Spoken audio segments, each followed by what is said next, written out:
You do the hard thing once, then quit. That drop off is predictable and fixable.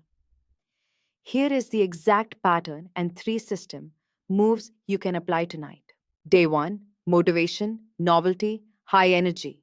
Day 2, friction shows up. Day 3, missed one day, guilt softens the goal. Day 7, you call it a reset and start over. You need low friction when motivation fades. You need fast, visible reward when outcomes are delayed. And you need stable context cues so the action is automatic, not optional. Minimum viable action. Define the absolute smallest repeatable unit 5 minutes, one set, one sentence.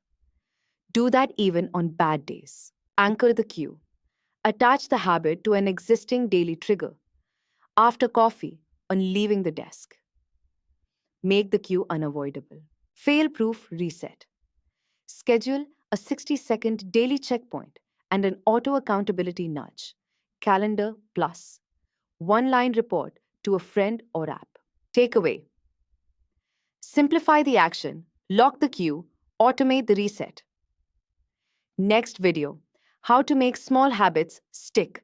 Subscribe for the full reset protocol series.